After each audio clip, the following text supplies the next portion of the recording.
On the jailhouse, I'm black. Let me see. On the jailhouse, I'm black. Let me see. On the jailhouse, I'm black. Let me see. On the jailhouse, I'm black. How's it going, my people? This is your boy Wired Up, and welcome to another episode of Wired Up TV. Hope you guys are having a good day. Hope you guys have your hands on the steering wheel and your eyes on the road, handling everything you need to handle, whether it's family problems, problems at home, problems at school, work, you got a drug addiction, you have a gambling problem, you have a drinking problem, you like selling your ass on the corner, whatever you like to do, man, handle your business, brother, and get your life right. I ain't nobody to judge. I'm just telling you to get your life right, my brother, because Wired Up TV cares. Now, let's get on with the video. Now, you guys just saw what I just showed you. Tupac, like I always told you, the Makaveli album is our Bible, basically. It is filled with clues that we have not found.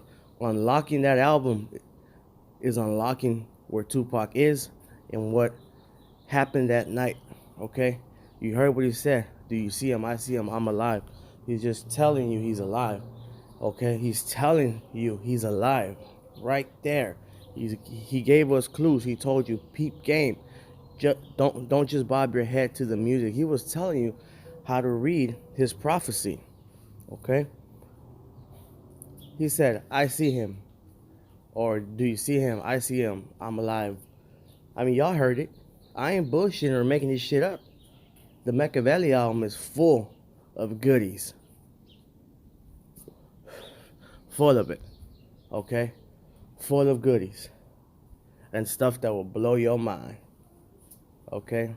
I just want to give a good big shout out to Wired Up TV and all Wired Up TV employees or participants or whatever you guys want to call them.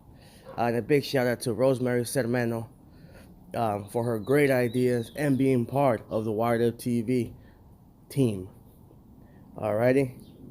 Big shout out to her, man. She always got the best info and is one of the best researchers around. Print that, copy that, do whatever you gotta do with that.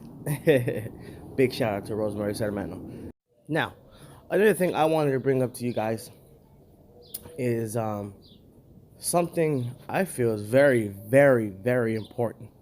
Okay, it is something I've been telling you guys for the longest, and you know, a lot of you guys agree, but some of you guys disagree and tell me, why did I bring the proof?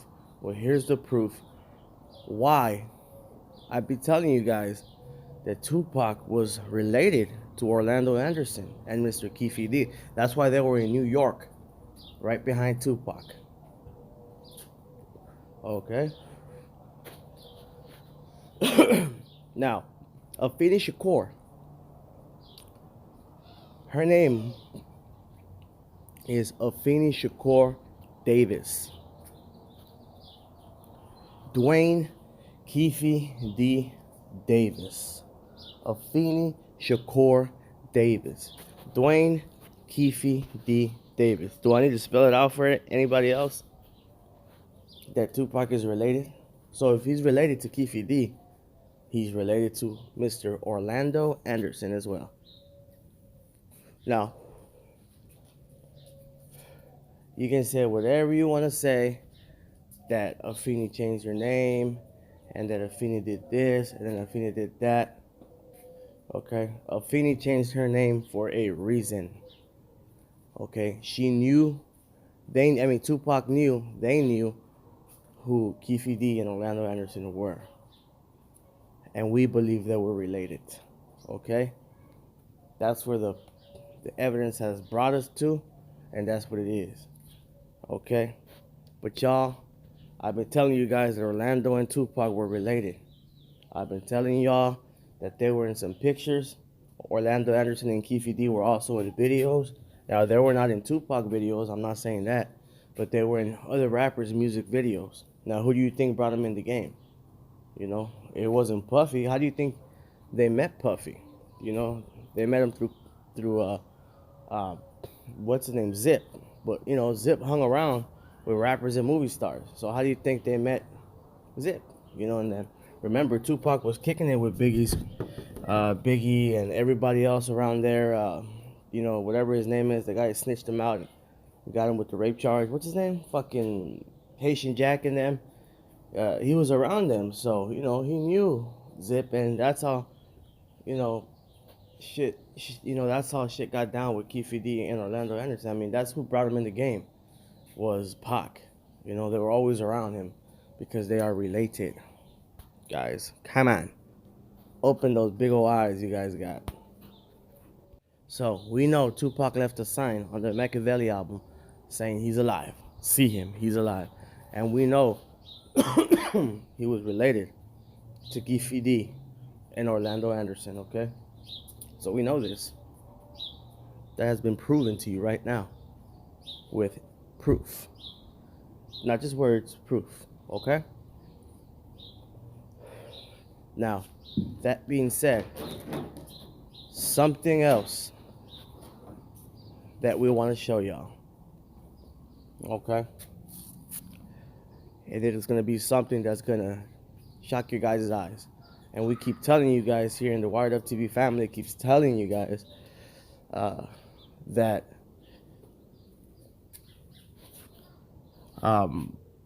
look closely to the videotapes. Look closely in everything. There's clues and stuff like that in everything. Now, I know you guys have seen the video where Tupac is walking around the MGM. I don't know if it's before I'm thinking it's before the fight, right? Because after the fight, he was with Suge and them. So, before the fight, when he was with Frank Alexander, and I believe that's when they were about to go meet Suge. If you do your research, you understand what I'm talking about and what part of the day that is. It was when the fight was about to start, kind of, and they were looking for Suge, but Suge was late. So Frank was walking around with Tupac. And if you look at that video real closely, Tupac is shaking Frank. Look closely, he shakes Frank. You know, Frank turns his head and Tupac goes another way, quick as hell, you know.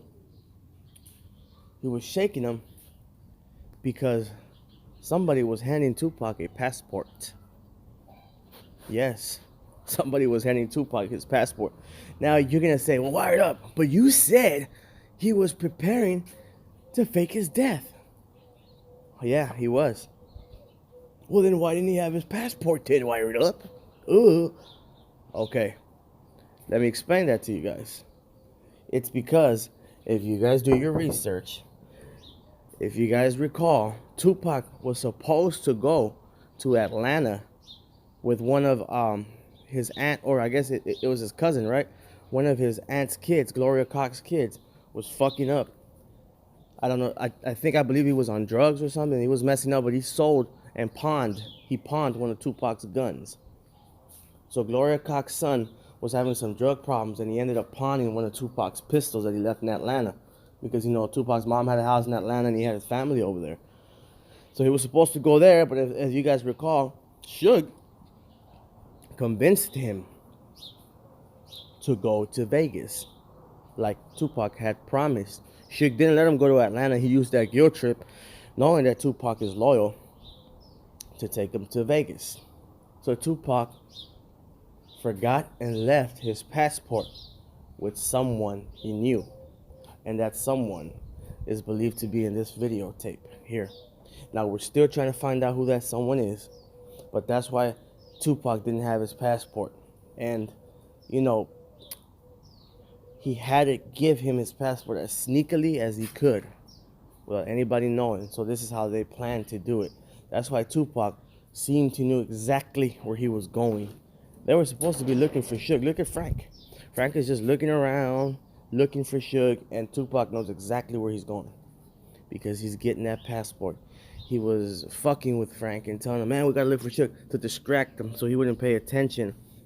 And you know, Pac is smart, y'all. You have to remember, Tupac is smart. This is a man that plotted every single step of his life, and he told you this. When he was in jail, he said he didn't have really that much artistic inspiration, but what he did have is he had time to read and plot everything by reading books. Not with guns, but by reading books. Okay? Someone handed Tupac his passport because he had forgot it because he was going to Atlanta, Georgia to take care of something to do with one of Gloria's Cox's sons because he had pawned Tupac's gun. So the person that he left the passport with, or the person that he actually called to go pick up his passport, was at the MGM Grand, and he was handing him his passport as he was walking to the side right there. Okay, and that's where he's seen. Okay, so I know it's a little shocking, and I know you guys never would think about this, but that's the thing. That's the thing right there. That's why he did it. Remember, he has to fool police officers, congressmen, you know, some of his friends, some of his family members, and all that. So he has to make it look like there's nothing going on. He has to make it look like it's another day. Remember, Tupac Shakur was an actor. Remember that. Okay, so he made it seem confusing that way. He had to make it seem that way to confuse everybody, and so people wouldn't get him. But he always had a connection with the fans. He always told the fans everything. He said what gets him in trouble is his big mouth. He says, I got a big mouth, I can't help it. That's what gets me in trouble, is my big mouth. So yeah, guys, I mean, he had to make it look real. He only had enough, he only had a certain amount of time to pull this off, and he did it, okay? And he told us in his music is where I keep it real. This be the realest shit I ever wrote, probably be murdered for the shit that I said. I'ma be a legend, breathing or dead. What the fuck you think that means, guys? It doesn't take a brain scientist to find out what that means, okay? The Tupac community is the smartest community around, so I know y'all know what I'm talking about. And you know, you guys are the ones that find the clues. It's all of us together. You know what I'm saying? So, with Tupac subscribers and the Tupac viewers and the Tupac team and the Tupac community entirely are the ones that make shit crack, and we're trying to find Tupac. People say, well, why are you ratting him out? Why are you telling people where you're going to be at? Because that's what he wants. He wouldn't have told us to peep game. He wouldn't have put shit in his music if he didn't want to be discovered, guys. Now, y'all know my joint is a roach now, so it's almost time for the end. But this picture here is the one that's very interesting and the one that I want to end with. Okay?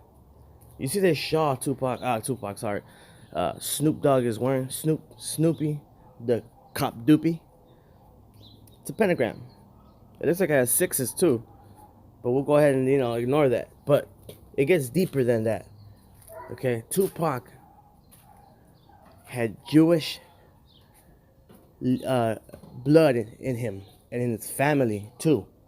Okay? I want you guys to go watch this video that's on YouTube that I'm showing you right now and check out how I know he was Jewish. And it's not because of this video. I knew this before by my research.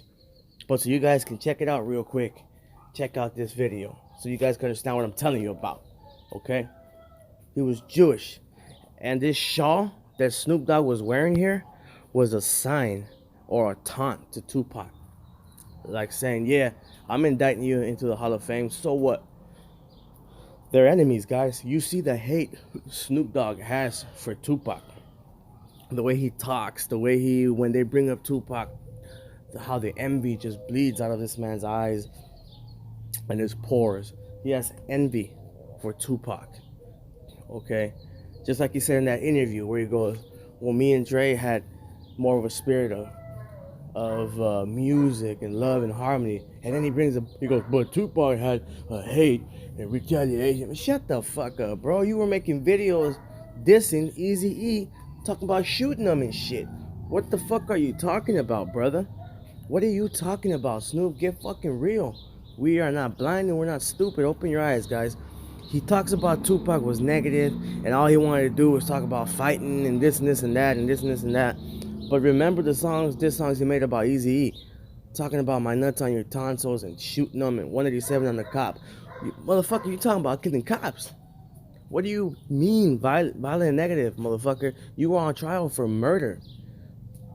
For murder. That should tell you everything right there, guys. This guy is a hater and he is the enemy. That's why he's wearing that shawl. He's taunting Tupac, saying, I know you're alive. And look, I'm indicting you into the Hall of Fame. And that shawl caught Tupac's attention. That's what that was. It was so it can catch Pac's attention and tell him, Pac, look, Pac, I want you to see this, man.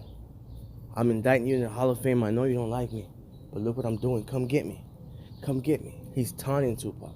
He knows Tupac's alive, and he knows Tupac has been retaliating since 1997.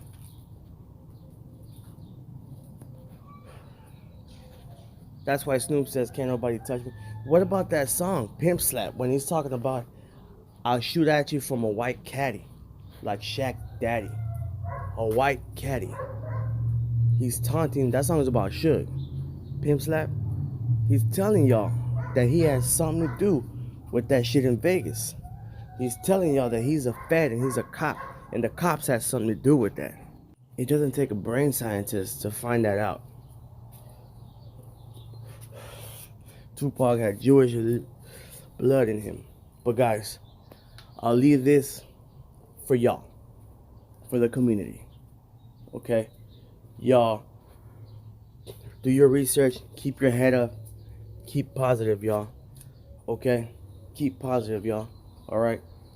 And remember, don't be afraid to give your opinions, and don't be afraid to be you. Because every idea was once laughed at, guys. Keep positive, keep your head up, and keep your eyes on the road. And like I always tell you guys, always stay wired up and stay blazed up. Peace out, y'all. Baddest label in the world. Did it feel like that to you when it was hot? Death Row to me when it was hot felt like the 70s Steelers or the Lakers championship dynasties or the Chicago Bulls run. It just felt like it would never stop. But, I mean, it was the three of you creatively, Dre, you, and Pac, right? And it didn't really add new pieces to keep the legacy going. I'm the one who initially told Suge, go get Pac. I think Pac became the third piece, but his spirit wasn't the same spirit as me and Dr. Dre's. Me and Dr. Dre had a spirit of music, love, and harmony. Pac had animosity, revenge, retaliation, respect. We're the toughest team in town. We don't have to put tough on our chest and walk out and demand respect. They give it to us. The Death Row Bad Boy battle, to me, was really Death Row messing with Bad Boy. And Biggie and Puffy like, yo, we don't want any part of this.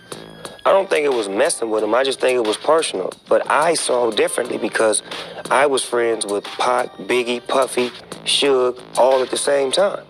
So I couldn't see myself saying, F you, if you didn't do nothing disrespectful to me. And I felt like too much of that world was getting involved with the music side when Pac came. Our success was based on music, not beating people up or beefing. Hater. Do you think Suge killed Pac? I don't think Suge did, because that would be stupid for him to get himself shot at while he was in the car. Because I feel like the same people that was trying to kill Pac was trying to kill Suge. You know what I'm saying? Them bullets was coming for everything in that car. You know, Death Row ended kind of badly. Pac got killed. Dre got attacked.